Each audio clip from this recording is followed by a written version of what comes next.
Hello and welcome to Truth, Lies and Work, the award-winning psychology podcast brought to you by the HubSpot Podcast Network, the audio destination for business professionals. My name is Leanne. I am a chartered psychologist. My name is Al. I'm a business owner. We are here to help you simplify the science of work and build amazing workplace cultures. Yes, we are. It's Thursday today, so this is our regular Thursday interview series. If you like to hear stories about how organizations, big and small, have built amazing workplace cultures, then our Thursday episodes, like today, is definitely right up your street. If you like to keep abreast of the latest news and love a good agony aunt, we had a conversation last week.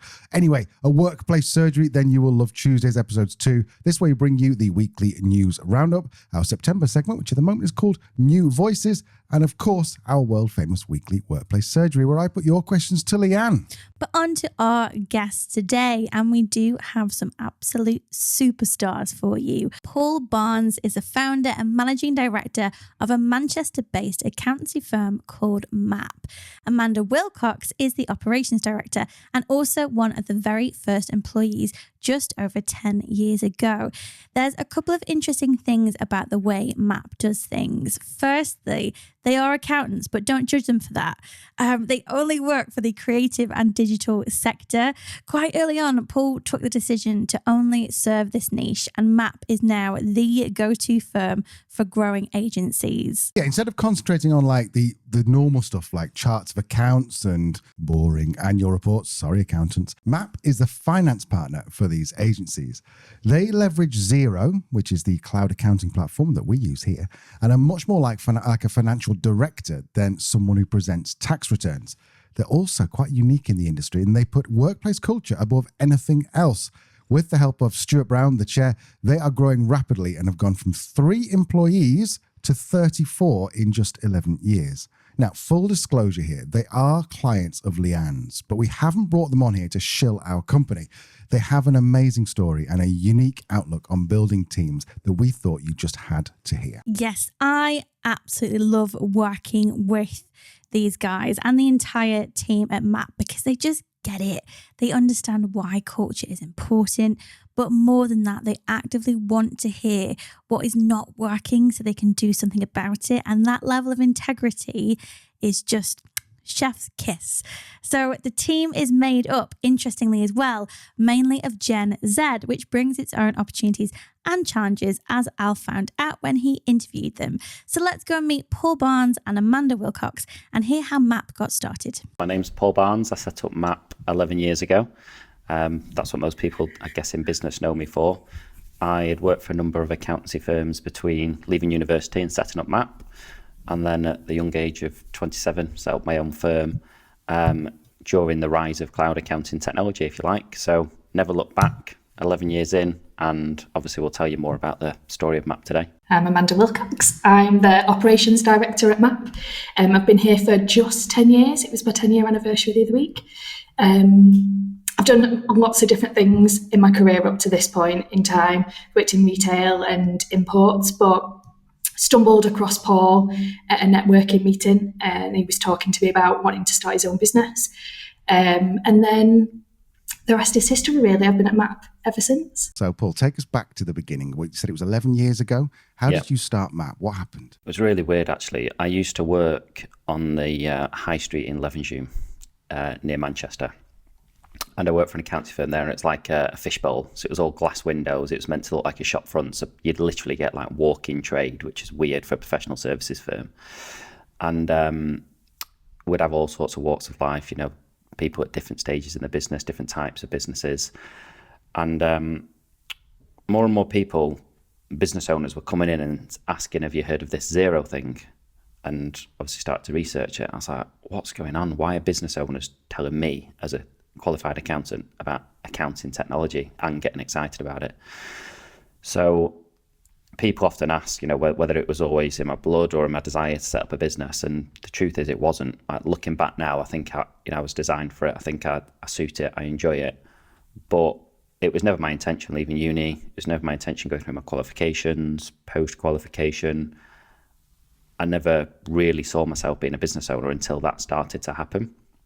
And then I saw that there was enough interest in something that I could get up to speed with very quickly and be able to give value in, and I could either try and convert the existing firm that I worked at into the vision that I wanted and the opportunity that I saw, or I could start and do it on my own and, start from a blank slate and build it how I wanted to. And I just started to get really excited about building my own brand, build my own processes, recruit my own people, and doing things exactly the way I want to without any limitations. So once you qualify, you need 2 years of experience to get your practicing certificate. And the day before that, 24 months was up, my application was off in the post to get my practicing certificate, and I was handing my notice in that day and setting up on my own. So that was the start, really. And it was about being able to use cloud accounting technology to be able to get much closer to our clients. So I always say that, unfortunately, when you're leading a portfolio of clients, you can't be in their business every day physically, but you can be in their finances and in their accounts every day thanks to cloud accounting. So that was the real opportunity, is how can we have visibility of lots of different businesses at any moment in time using live data. And then the niching came soon after that as well, because I knew that the cloud accounting bandwagon was only going to gather more and more pace. And Amanda, you started a few months after Paul had got things off the ground. So what was your experience of seeing the company from its birth to today? My interview with Paul was sat in a kitchen area of a co-working space of a building where he was working from at that time. And I remember my first day, I came in and it was like a 2-person office. And I sat down on the desk and he was like, right, so I'm off for meetings and I'll see you later. And I was like, and just had to figure it out. Everything was new. They'd already started to put some processes in place. So every time they did something, they would put a process in place. But everything needed building out from day one. It was like a blank slate. It's something I hadn't experienced before in businesses that I'd worked in previously. They'd already been established, so you came in and everything was there and you just picked up a how-to when you were away. But it was figuring out what the best way of doing things was every time you was doing something new for the first time, and making sure that that was documented and made consistent moving forward. It was brilliant, really. It was like a breath of fresh air, not being restrained by lots of hierarchy and different people making different decisions. We had a lot of freedom in the early days where we needed to make decisions quickly because we were a fast-moving business at that point in time. And it was great to be able to discuss something and make a decision and move on to the next thing that needed to be tackled. It was really exciting to be part of it. I remember Paul's speech, similar to the one that he did at the start of this, about his reasons behind why he wanted to set up MAP. And it was infectious. You couldn't listen to that and think, no, that's not for me. It was something that was intriguing. And I knew that if I didn't take the opportunity, I would always have regretted not doing it. And 10 years down the line, I don't have any regrets for doing it. Can you just tell us, first of all, give us context. It started off with you and Amanda, Paul. How many people have you got now? And secondly, tell us, what challenges did you have when you were building that team? Gosh, so we've got about 34 people now, and that's spread across basically main office in Manchester that we've had for about 8 years now. So we have about 25 people there. We have 4 people on remote contracts. We made an acquisition last year, which we can always come back to. And that was based on the south coast, but the team are all remote. And then the remainder of the team, 5 others, are based in the Philippines. And we've been doing that for about 5 years and built a team there. So that's where we're at now. Initially, we wanted to be able to get people with, a relative amount of experience and skill, because although I said before that I didn't really see myself as a business owner, quite early on when I got started, I got the bug for it and I got hooked on everything to do with entrepreneurship. And it didn't take long for me to realize I didn't want to be an accountant anymore. I wanted to hire and develop really good accountants. And to this day, I've never done a set of accounts at MAP. I don't know how I got away with it, but I guess I was lucky with deadlines and things that I was able to recruit people quickly enough to avoid me having to do a set of accounts. So it was getting people to come in that could do the work straight away, to a reasonable level, And then, as Amanda said, we built the processes between us with my vision, with Amanda's organisation skills, and then with the skills and the expertise of the people doing the work. So initially, it was about getting those people that could hit the ground running to a degree, and then the idea soon became, I'm not going to say, it was always this vision from day one, because I didn't expect 11 years ago we'd have a 34-person company. I thought we might have, single figures by now, is the truth. So eventually we came to realization that we're going to build the business on youth, and we can come back to that. As we started to reach a level of scale, and maturity, and a sizable team, one of the biggest challenges was finding the right role for those people that we'd brought in early, keeping them happy and them giving value to the business as well. And as they started to see other people coming in around them, they suddenly weren't the superstar number 7, of the team anymore, and they had other people that were playing the same role as them, and that became a challenge for us to deal with. The challenge of, I think, like reskinning, like we needed a MAP version 2 at a point in time. We had to transition from startup to grow up, and some people could do that and made that transition, and they're still with us today. And some people didn't like it. They didn't like, obviously Amanda talks there about what I call the scrappy startup culture that we had. And it was fun and it was exciting.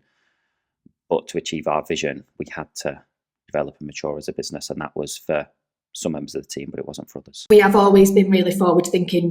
We started with cloud accounting, and that our team don't know any different. But at that point in time, there was the majority of the accountancy practices were old school practices, so very traditional, where you sit behind a screen and you are just churning out sets of annual accounts, and there's not really that interaction there with clients. So it was really difficult trying to find that needle in a haystack of the right people with the right culture to do that job. But as the business grew and we'd brought those people in, some of the people became reluctant to do the technical work because they were more of a personality and wanted to spend more time talking to clients and building those relationships. It was a struggle to then get the technical work done because they wanted to go off in this direction and we needed the technical work, which is kind of what led to the offshoring in the Philippines and that team, because they are just behind the scenes and they do just do the technical work. Yeah, it was really difficult when there was people that had been with us from the beginning and having that realisation that they probably weren't going to be on the journey going forward. It might be something that gets touched on later with more of the survey results, but I think a big realisation that me and Paul have had over the last couple of years is the reality that not everyone's going to be with you till the end of the journey. It's like a bus analogy. People get in at different points and get off, and they're valuable for that period of time, but maybe not necessarily forever.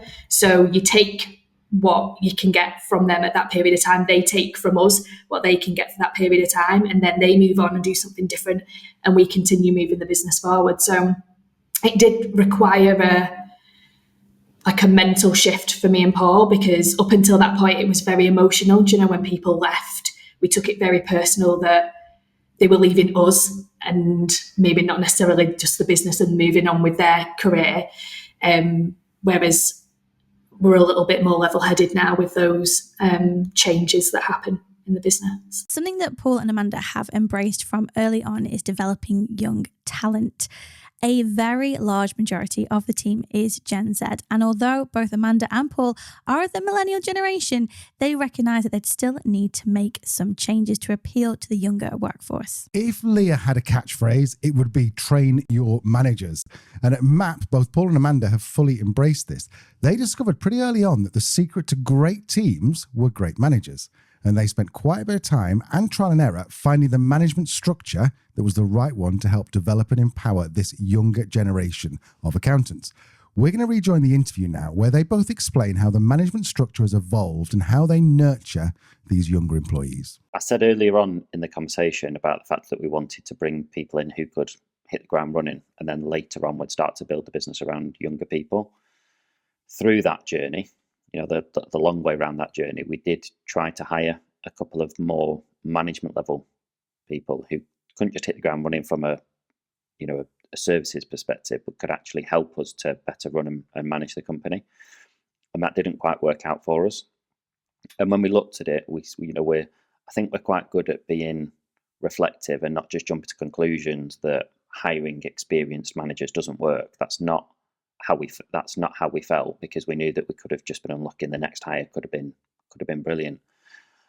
But when we looked at the time and energy that it takes to find somebody like that, and the cost of a recruitment agency and the notice period, and the chances of them then being a culture fit with the existing team and coming in and managing people that have been there for 6, 7, 8, 9, 10 years, overall we concluded that the better path for us was going to be to develop from within. As I say, for those people to come in and manage people that 8, 9, 10 years longer than them, but are actually 5 or 10 years younger than them and less experienced and less qualified, was difficult because of the reasons that we've said. We've brought young people in who within a few years are absolutely phenomenal at what they do. They're top notch at the area that they work in. So then for somebody to come and review their work and manage them when they're self-sufficient was difficult. So the leadership problem then became, how do you create managers and leaders out of people that have never managed or led? And again, we went a long way around it. We tried certain people internally who we felt that they should probably move into those positions, and they felt that they should as well as part of their career development. But then it was a bit, square pegs in round holes, and I don't regret it because we observed and we sort of had 2 casualties and 1 success out of it. But even the success, which was David, we both recognised that he was happier being a client-facing person, and we were asking him to do that alongside trying to be a manager leader in the business. So it's been a journey of learning and trial and error, but also not being afraid to rip it up and reverse decisions as long as you have good conversations with those people. But I'm a massive fan of, I like people to be brave and push out to the comfort zone, but I don't want them to be doing things that makes them clearly unhappy and is just not suited to their personality.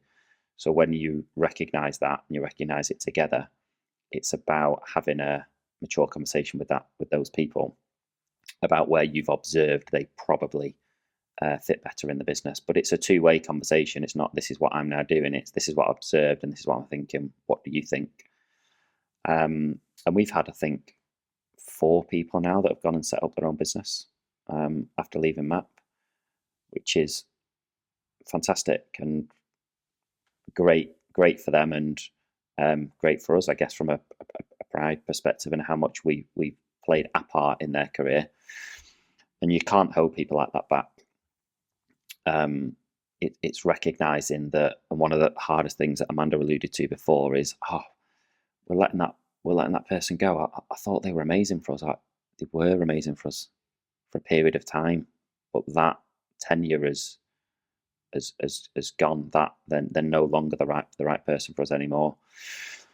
So we've really landed on like a leadership of me, Amanda, and Stuart as non-exec, and then we've got middle managers who more and more over time are coming off the tools and more into managing their area. And we're putting the right support structure around them with Leanne and with Amanda and with Stuart to help them to move into that role and to learn the skills that they need to be able to do it, because they were previously technicians. But you can't force it, is what I'd say. You have to find people that have got it within them. Some people like to just be fantastic technicians, and that is great. We need those people. And some people realise that they prefer to manage and develop others. So Will is the obvious example. Will now manages the largest team in our business. He manages 11 people, and the average age is probably 19 and a half. Many people would hate that responsibility and they would run a mile. And we asked Will the question, look, we're conscious here, we're building a bit of a beast here. which way do you want to go with this? Because he had become technically qualified with ACCA. His peers were all managing a nice little small portfolio of clients and developing the technical skills and implementing the stuff that they've learned through the qualifications. You might want that, Will. And he said, no. He said, I get my fulfillment by developing and managing young people. So great. That we want to build a strategy around that. So off we go. Well, let's talk about that. Amanda, in terms of Will, because I know that when in conversation we've had before, Will has come up as an absolute superstar. So the research that Leanne did found that leaders who are strong at relationships had the biggest impact on the team. I sense that Will is very, very strong at the relationship side of it. What is it about him that makes him such a great leader? Everyone refers to him as like the dad of the team because he's not old by any stretch of the imagination. He's in his late 30s, but he's got young kids. He's just genuinely a really nice person, very empathetic, which I think is really important when you're a manager. He randomly started his career at MAP as an apprentice himself, like as a mature apprentice, I think is the right technical terminology to use. So he experienced a little bit of what our apprentices experience when they come in. Obviously, it's not as extreme because Will had got work experience before he came to MAP. He'd done multiple different things and had the life experience, whereas typically when we bring in a new cohort every year, they've come straight from college, in some cases straight from school. But he understands that journey, he understands some of the challenges, that they're going on, and he can really empathise with those people and support them. They feel heard and listened to. If they're worried about stuff, he'll listen. He'll try and offer advice, and sometimes it's not work related stuff. These are young adults. They're 18 years old. Most of them, when they start a MAP, they've got limited life experience as well as the technical skills. So it's not just developing them as technical individuals. They need both sides. And Will, as that parent figure, I think just embodies that support and care and empathy that they need to feel safe in an environment. I think it's a scary move for a lot of people, coming out of college or school and going into your first professional job, and they need to feel safe in an environment. He's put initiatives in place where they can make mistakes safely, so there's no repercussions if they make a mistake early doors. At MAP, we don't treat apprentices like you hear people talking about apprentices, that they make brews and they do the low-level stuff. That's not the case at MAP. They come in and they contribute in from day one. They have a couple of weeks where they have training. They go through some certifications, technical stuff that we need them to do. But then they're straight on it. They're doing technical work. They're reconciling bank transactions, but it's done in a safe space. So they're doing it. Somebody else is checking it after them. But they're actually physically doing the job that they should be doing. And it's because we've been bringing in apprentices for 7 years now, and Will has been a big part of that for those 7 years. He's got the experience of what works well and what doesn't. Every year we sit down with the cohort that had just started. We give them 6 months to bed in and figure out how things are going, and we sit down with them and we ask them for their feedback on how their experience of joining MAP has been. So from a technical perspective, was there any more training that they needed? Did they have all the tools that they needed to be able to do the job? Did they get the right support? If they could change anything, what would it be? And we make those changes so that the next year's cohort has a better experience than the one before. We've been doing that now for 7 years. So the cohort that we're going to be bringing in September has got a massively improved experience than poor Sam, who started. He was our first apprentice. But it's important to do that. It's important to empower those young people early doors, because that's what we need later on down the line. We're building skills in those people to make them into great accountants going forward. We're not, and it's that analogy that we've talked about with the bus. We're not expecting every single person that joins MAP as an apprentice to still be with us at the end of their career, but we want to make sure that they're part of their journey with us is the best that it can possibly be, to allow them to stay with MAP longer term and go in the direction that they want, or to go on and do something different somewhere else. So it's making sure that they've got the skills there, and Will's built all of that out. We've got like a training process. We've got a scorecard now. So there's like 100 points on this scorecard and they get scored. We have quarterly reviews with the team. Will sits down with every single one of his team on a quarter to do a quarterly development check-in with them, but he also has monthly check-ins on like a smaller level, and they get scored against their scorecard. So as they're technically developing, their salary gets increased to recognise the extra value that they're bringing to the business. They get rewarded because of it. So it's really working with those young people, and Will's been able to develop that mechanism and manage it. Me and Paul have very little input on it, really. And very little issues come back on it because he's got it working so well. After this short break, we're going to learn exactly how Paul and Amanda measure their culture and why some feedback they've had in the past has genuinely devastated them. Welcome back. Now, Leanne has worked with MAP for a few years and seen them grow to a team of 34. Now, MAP decided to use our own RX7 tool to measure their culture. As I said at the beginning, though, this isn't an advert for RX7, although you're very welcome to buy it from us if you want. But if you, like our guests, think that an off-the-shelf employee survey tool just isn't going to cut it, then here's confirmation that you're not alone. We'll rejoin the interview where I'll ask Paul and Amanda why they chose to develop their own bespoke survey tool. You chose to work with a business psychologist, which is my wife and co-host Leanne, and she developed a bespoke tool for MAP. I'm curious, why did you want something that was bespoke rather than just an off-the-shelf survey? There's plenty of things out there where you could just go and pick up for like £4 a month per employee. I think a lot of it came from the employees themselves. Like they felt like they were ticking boxes and answering questions just to be part of a survey rather than things that were relevant to them. So our team got to a level of maturity where, we can talk about it more as we go on, but they've become very self-sufficient and very wise, where a lot, they give us honest feedback. And the feeling is that there was, surveys for the sake of it, pulse surveys that spat out questions that sort of made you realise, this is just a box ticking exercise. There's not a lot of thought into this. This is not Paul and Amanda. This is not MAP. This is just a survey. So I think generally it was that. And then secondly, there were questions specifically that we wanted to answer, and we wanted somebody independent to ask them. Around the time it was during the COVID bubble, if you like, and the hybrid working question mark. So we wanted to put some questions in there, but we wanted to be quite smart with them as well. And I don't mean deceiving, I mean smart with them. Like, if you just ask somebody, what do you prefer, working remotely or working in the office? It's not a very smart question. It's too simplistic. So we would ask questions like, do you think the younger, inexperienced members of the team benefit from you being in the office?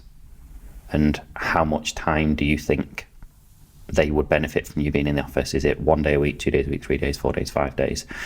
So we put questions like that and made a much more comprehensive survey to be able to dig into each of the areas and do them justice, rather than just, ask what I felt were too simplistic questions otherwise. So there was a lot of thought between ourselves and Leanne that went into, right, what are we really trying to get from this? What are the questions we're really trying to answer?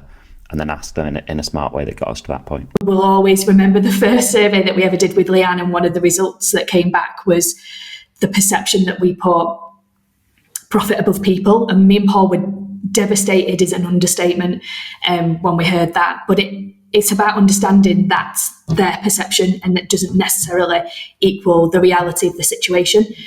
But how do we bridge the two things together? And we took a move after the second survey to get that explaining actually done by the team rather than us. So when Amanda came up with a concept there, we might think, that's because they don't know that we use salary grading structures, or they don't know that we're doing this, or don't know they're doing that.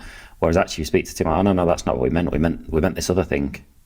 So what we've done is we've put it back on the team this time to create a little focus group for them to expand on the outcomes of the survey and to get really clear on what they mean, and then to also look at the solution as well. So rather than us coming with our capes and, the superheroes solving the problem, it's to ask them to not only solve the problem, but to actually better identify what the problem is in the first place, because you can still, even if you ask 100 questions and they're really deep questions, you can still jump to the wrong conclusions. So they've got to take the time now to develop what those problems are and to help find the right solutions to it. And then this is what I think upset me and Amanda so much, is because we give so much autonomy to people, and it's very rare we say no to anything. It's like, if we knew what you wanted, the reality is we're just going to say yes, because you're all doing an amazing job. We're really happy with the culture, and a lot of it is maintaining what we've got, and we trust you. So you let us know what you want, come to us and let us know what that is, and 99 times out of 100 we're going to say yes, because of the people that we've got. It's very unlikely that anything silly is going to come out of that. I think this is such an important aspect of doing any kind of work like this, is that you're going to hear some tough things. So for someone who's about to embark on this, not necessarily RX7, but any kind of getting feedback, what advice would you give to them if they're worried about getting this tough, honest feedback? You are going to get it, but I think we've settled on we would rather know than not know, because at least if you know, you can do something about it. So you hear the term like quiet resignation. Do you know, people are miserable sometimes sat in their jobs, hopefully not at MAP, but a lot of people are really miserable and they don't have the outlet to be able to be honest about how they're feeling and the things that are making their job a challenge. But if you are brave enough to give your team that format to be open and honest about how they're feeling, yes, some of it will be tough, but at least then you know. If you don't know, then you can't help and you can't make improvements, and then you're just always going to be chasing your tail of people leaving, and you're going to have to recruit, and you're never fixing the root of the problem. You're just sticky plastering over it and hoping for the best. I think that's the case in entrepreneurialism generally. Like, the best entrepreneurs I see they are seeking the risks and the weaknesses in their business. They're not constantly in sales mode, talking about how good their business is. They're interested in the detail, and they're interested in the perception, not just the reality, as Amanda talked about before. So, you might say you've got a great culture and you always put people above profit, and you believe that, but it's the nuances of like why people are giving those answers rather than the answers themselves. Because if you focus on the answers themselves, that's when you start to get emotional about it, and you feel that you're being hard done to, because we knew that wasn't the case. But it's then digging a level deeper and saying, okay, what can we understand where that has come from? And it could be something really, really tiny. It could be a word that you're using, or a report you're producing, or something that you're doing that you could just change in an instant. And that's why I think once the surveys are done, you need to go a level deeper and understand what's behind those answers. Paul is ambitious. That is evident when you spend more than 5 minutes with him.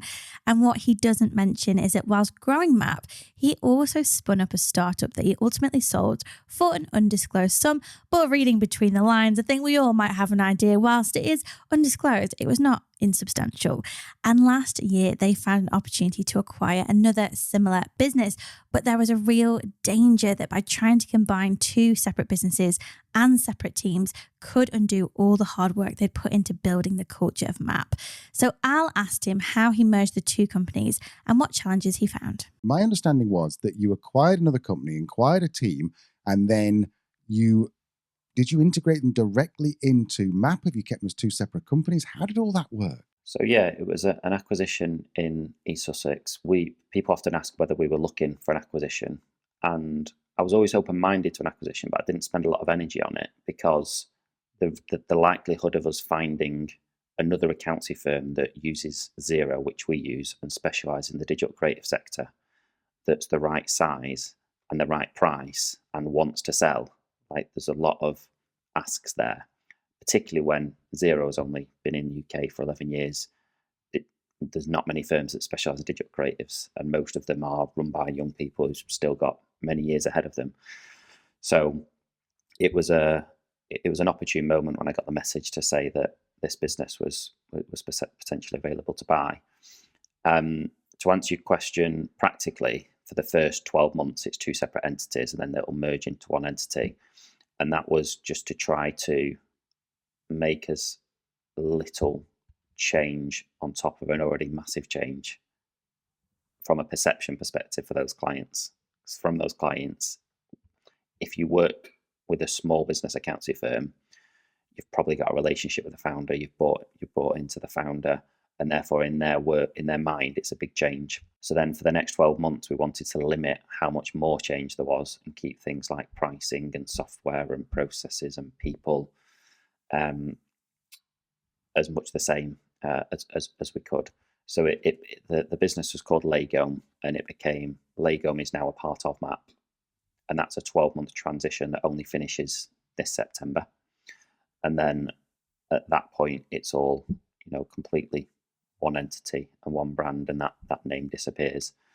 But we wanted 12 months to be able to sort of peacify those clients and let them know that we're not horrible people that are coming in bulldozing in to change everything. We bought that business because it's good, because it works. We've got good clients and good people and good processes. And so it's a gradual process. And also, the mistake a lot of acquirers can make, I think, is feeling like they've got the answers and they've got the better systems and the better processes and the better brand and all the rest of it, which I think is really naive, because just because they're a small business, there are things that we're learning from them that they do well. So it might be that we change certain things as the acquiring business rather than we force that change upon them. We did lose some of that team quite early on, which then had repercussions on our Manchester team because the workload had to get spread out and somebody had to do the work, which we hoped wouldn't be the case, but knew that it was a possibility. We'd been down to meet the team before the deal was done, so they knew us from that experience. It wasn't like they were told and they'd never met us before. But it is still a massive change.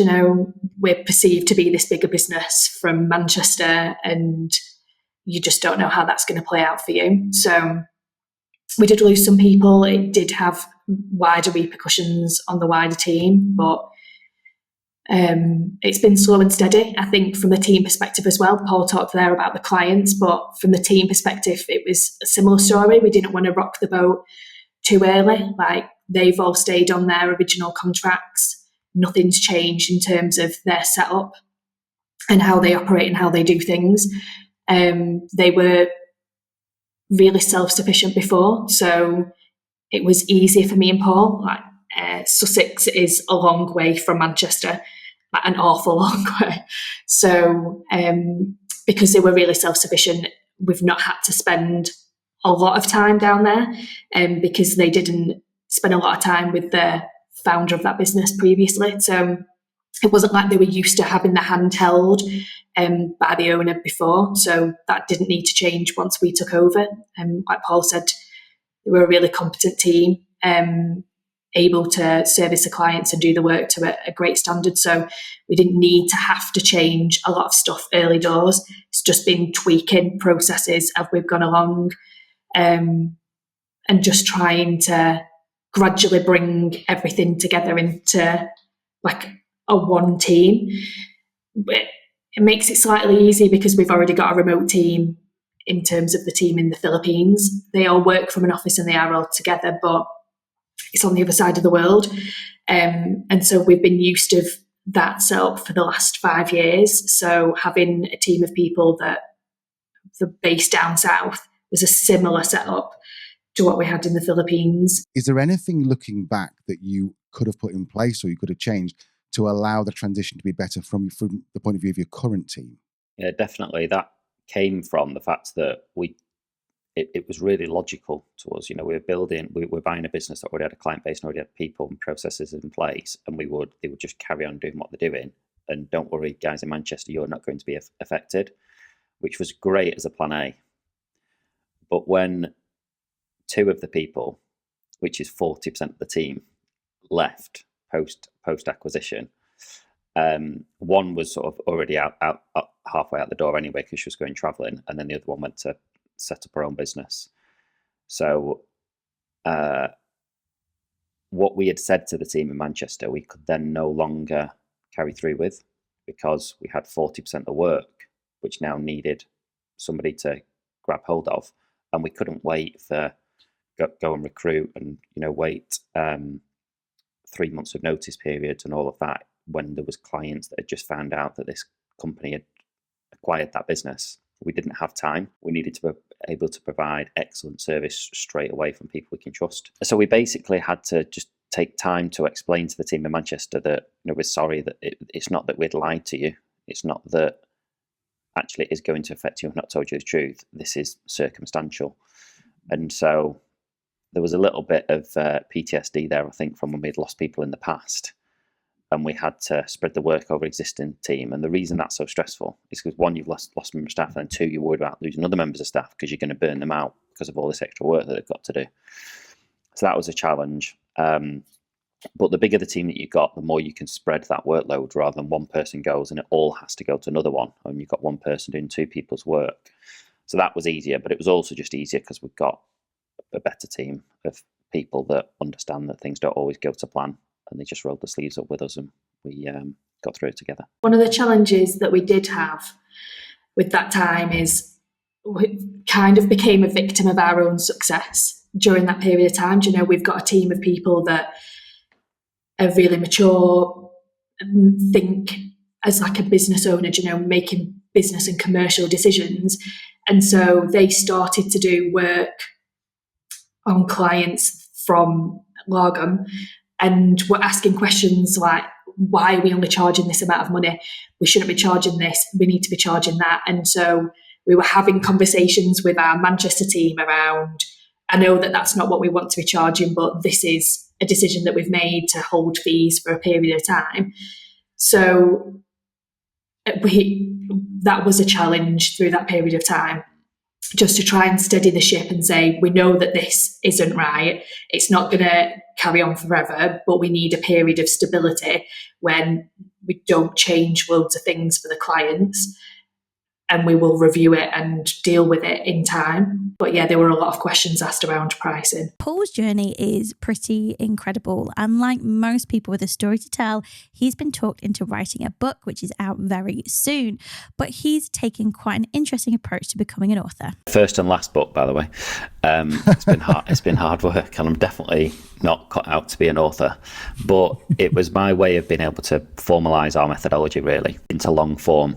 So as we said, when I started this book, 10 years in business, 10 years of blog posts, social media posts, training books, emails, Google Drive folders. How can we distill all of that down into something that helps a prospective client to better qualify themselves in or out of working with MAP? I often see it, and other people talked about it being like a much stronger version of a business card. A business card is just you name a number, give people a book instead, and that's the idea. Is the book will be a gift. It's not a revenue generator. I'll be giving away as many copies of the book as people will accept taken from me. And the reality is, I think with writing a book, is that most people will never buy it. And most people that buy it will never fully read it. But even if no one ever read it, and even if no one ever bought it, it gives you a position in the market of this is what we do, and people very quickly recognize that that is your area of expertise, which, as I say, qualifies people in, and it also qualifies people out. So the idea is to have more quality, qualified leads coming through the door, because if you're not someone who's interested in financial maturity, or what we now call financial confidence as well for digital agencies, then you're going to rule yourself out very quickly.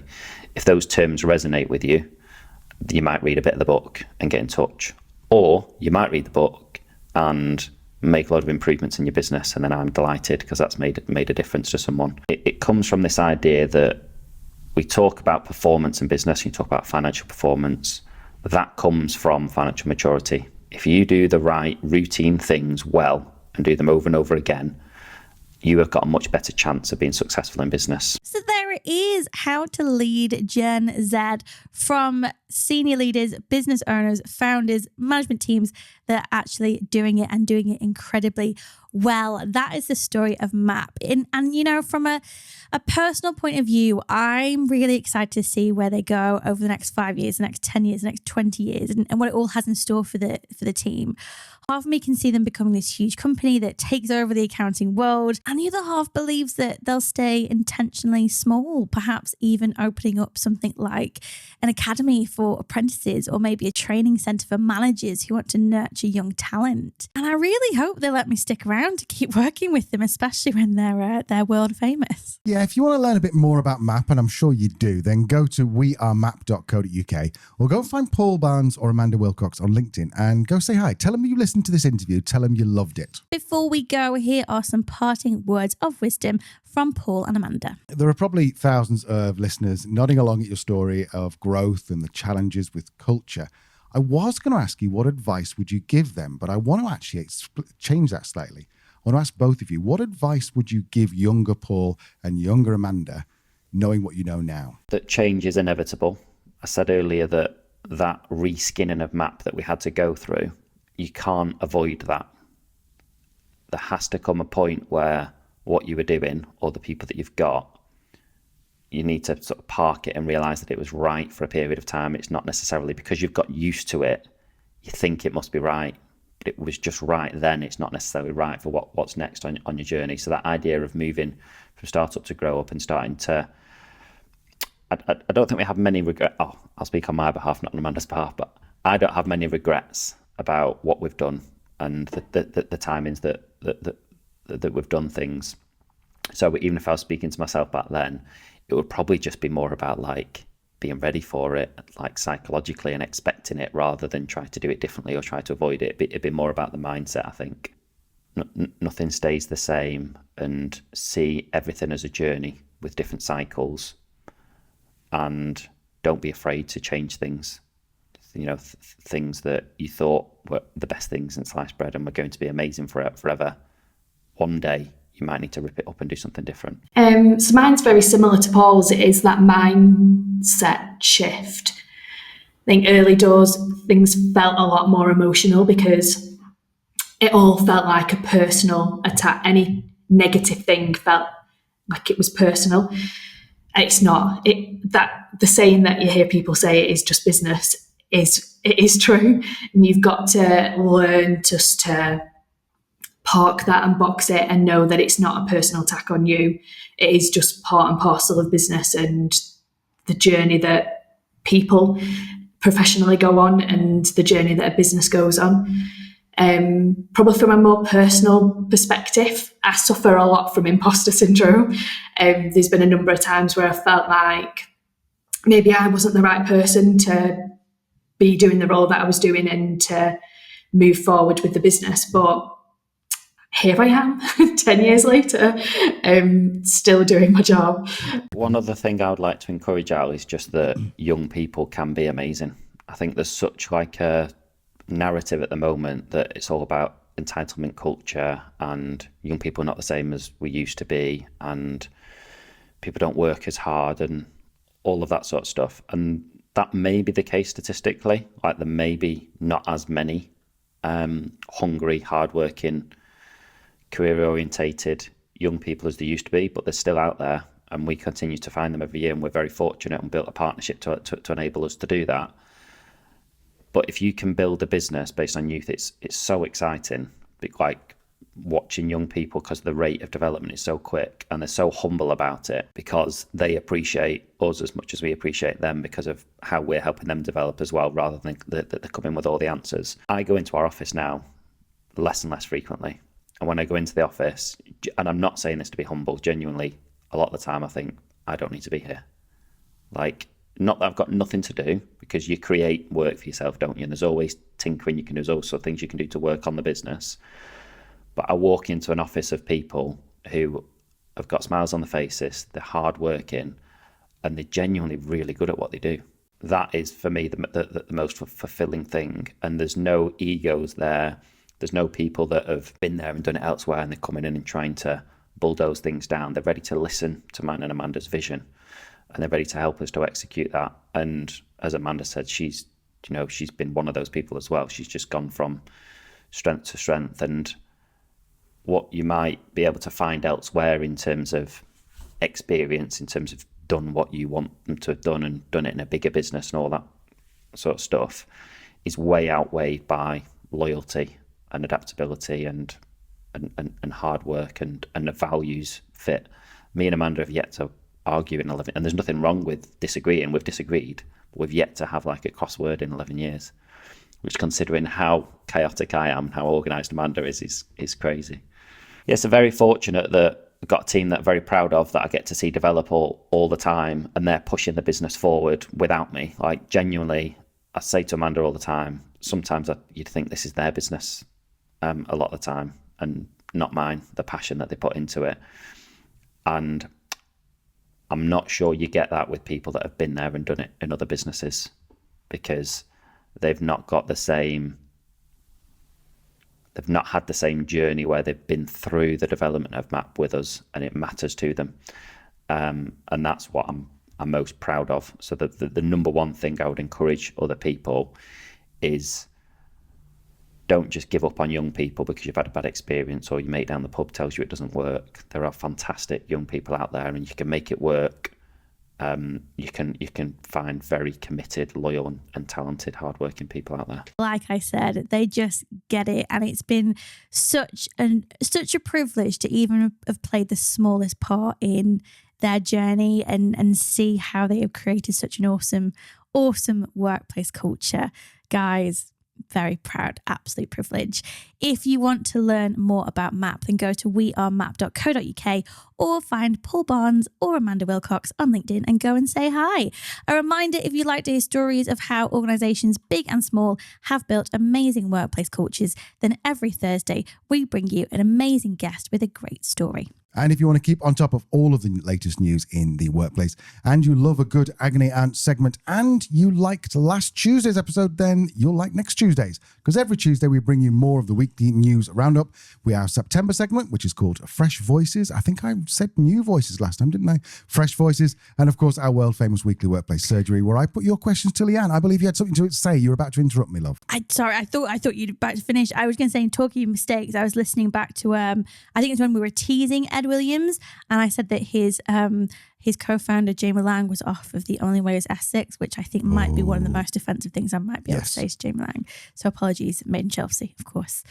Anyway, we're going to go before we put our foot in it anymore and get even more aggressive comments on our YouTube channel. Do subscribe though, stay around, see what happens, see how Steve comes back and puts me down in the future. If you're on audio, hello my friends, you're my favourites.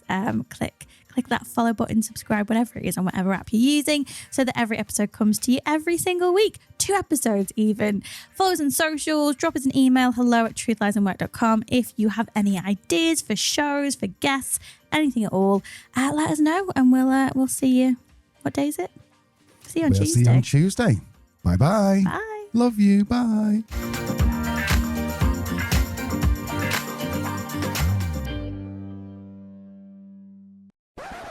If you like to keep more abreast of the breast. I did that again. Boobies. That's one for the outtakes. Is it a twinkle? Is it a sparkle? Oh, there you go. Say whatever you like, my love. Half of this podcast's yours. Thank you. The first half, because that's what people listen to. Academy for Apprentice. Almost had it. You almost nailed that. And I hope I'll still. Oh, sorry. Is it your eyes? Stop a tear. Aunt segment, and you like today's episode? Do that again, Al, because it's not today's episode. And if you like to keep your head on top of your shoulders, then that's where I like to keep it. Yeah, that's probably a good place to keep it. Because we've got the Agony Aunt segment, we've got fuck knows what. Jesus Christ, Al, how is this so difficult?